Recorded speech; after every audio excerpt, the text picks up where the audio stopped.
What book would you read if you could erase your memory and read a book over again for the first time? What would that book be? Well, that's what this video is about. My name is Raquel. I talk about all things Black books. Welcome and welcome back. So, we're going to be talking about 7 books that I wish that I could erase my memory, start all over, and read again for the first time. Let's get into it. So the first book is The Marriage Favor by Antoinette Sherrill. I enjoyed this series so much. But the book that I wish I could read is The Marriage Favor. It all starts with The Marriage Favor. So if there is no Prime, then you don't get Kari and Asif and all of them.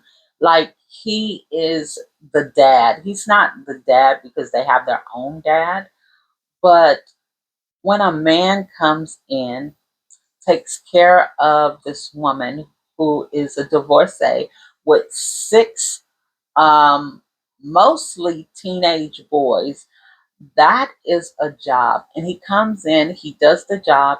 He doesn't act like their dad. He isn't an authoritarian in their life. He is just leading, guiding, and giving suggestions. And I love it. He takes wonderful care of their mother.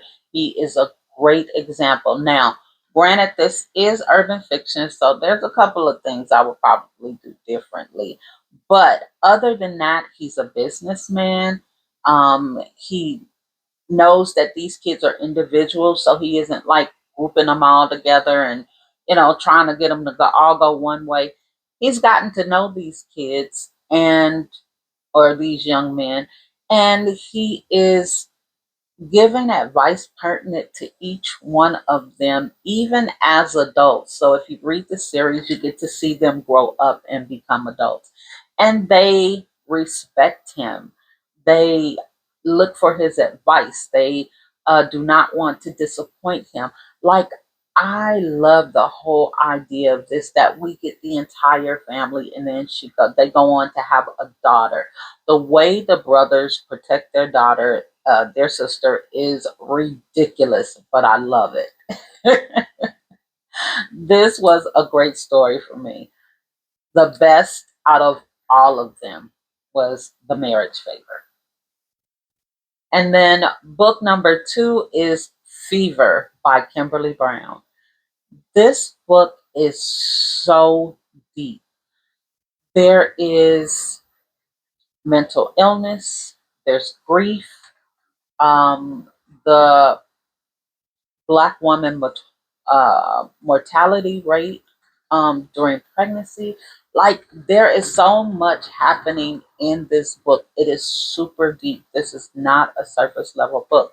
And the great thing is, it isn't like super long. I think it might be 200 pages or more, just a little bit. But she packed so much in there. It has a great story. I loved it. It piqued my interest in a couple of things. I love books that will make me pay attention, think about something, or look some stuff up. And this was definitely the book. Next, we have Love and Rhythm Blues series by Love Belvin. Love Belvin writes some of the most intricately woven stories I've ever read. I love her writing. This book is basically an arranged marriage trope, and also enemies to lovers. What I love about this book is how supportive he is. Now, granted, in the beginning, it's an arranged marriage, so she doesn't necessarily want to be bothered with him, and he don't necessarily want to be bothered with her. But her uncle's in jail, and so that's why she does it. And he's trying to get away from this stigma that they're trying to add to him or attach to him. So he's doing it for that reason. But once they get to know each other, he is so supportive of her. She wants to be a writer for music. He sends her to a music camp. I even love the whole thing about her being in the music camp. So this isn't just a romance. There are several different things going on in the book. And so you get a little bit of everything that's happening throughout these three books. I enjoyed it so much. Next, we have In Him I Trust by Nicole. This book is so good. It isn't about romance. There is a couple happening in here, but for me, it isn't about the romance. It is about the guy named Trust. So there's a guy named Trust.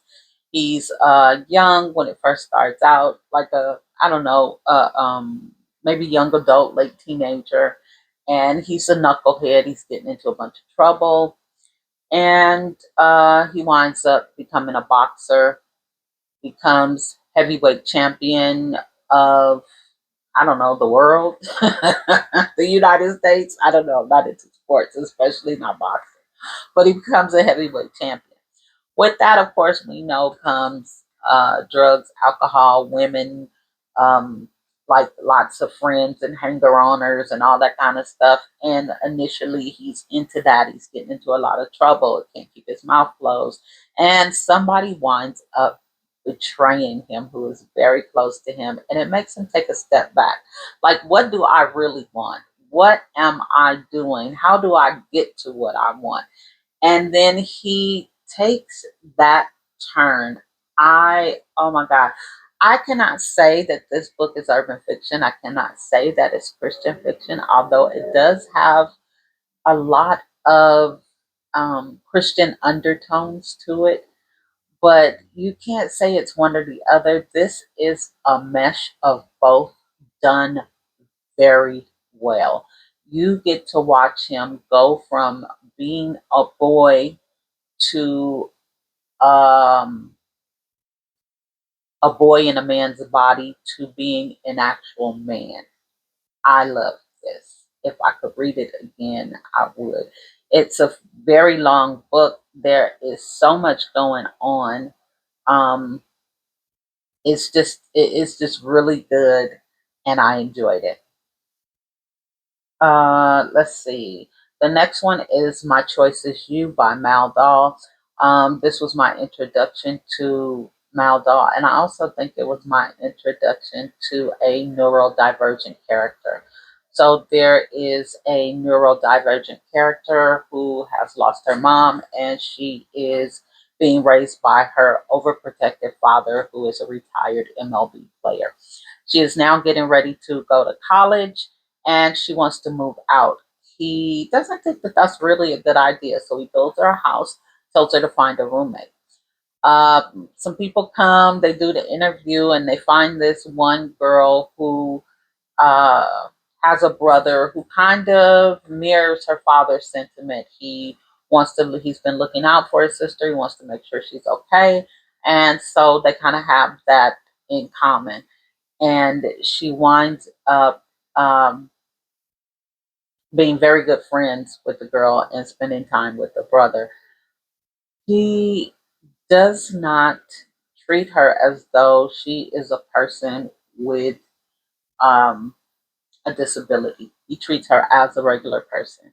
That is just who she is. She isn't, I can't remember her name, but she isn't, let's just call her Pam. She's not Pam and she's neurodivergent. She is just Pam. And I love the way he treats her. This is one of those books that pulled on my heartstrings. I was like, oh my God, this is so, and she wasn't um I don't know, she wasn't letting him play with her. Like her father taught her well. um for sure. And next we have To the Moon. I love this series. This is I forgot the name of the series, but it is by Evelyn Latrice. I believe it's 5 books, and the first book is To the Moon. Now, To the Moon wasn't the first book I read. I actually read like book 3, 4, 5, and then read one. And I wish that I could erase everything I know about this series and start from To the Moon. To the Moon was so good. It is the beginning of the story. It is about a group of teenagers who have this one person who is a grandfather to one of the kids and the mother of um, a couple of the other kids. She has an addiction, so she's gone a lot. She will stay gone for long periods of time. And so these kids have to pay bills, buy food, cook for the younger kids, make sure they go to school. Like these are miniature adults, basically. And I just love the dynamic of their chosen family because they're not all related. I just love the dynamic of their chosen family. They are a team. They take care of each other in every way that matters. And um, it's and the romance in it, because I said they are children when it starts out, but they eventually become adults. Um, for them to be able to realize that they need to have their own experiences and not fall out over things that could be very heavy. These were some super mature children. I loved it, or young adults, teenagers, whatever they were. They were super mature, but I love this story and I wish I could read it again over, starting with book one. And then last but not least, we have number seven, which is Them Boys from the Bottom. I love this story. I love how the brothers take care of each other. This story is about four brothers, one who's close to 30, one is a little over 21, and two that are under 18. The oldest brother takes care of his brothers as a brother. How do you not cross the line into kind of being their father and still be their brother? Have them respect you and get them to do what you need them to do. I enjoyed this. He put all of his energy into his siblings until this young lady came along, and he also has a son from a previous relationship. So there is some growth here. I always love to see when a person grows in the book, and there's definitely growth. There is progression of the story. There's a little bit of heartbreak. There's some love. There's some brother, sibling rivalry, which I don't have any brothers and sisters, but I imagine everybody does it at some point or another. I love this book. And I love it so much that I'm currently reading the spinoff to it called Straight Out of Dade County. And it has the brothers in it, which is a whole nother story, but the brothers are in the books. I love that. Yeah, so what is a book that if you could erase your memory and read it again for the first time, what book would that be? Let me know in the comments. I hope you enjoyed the video.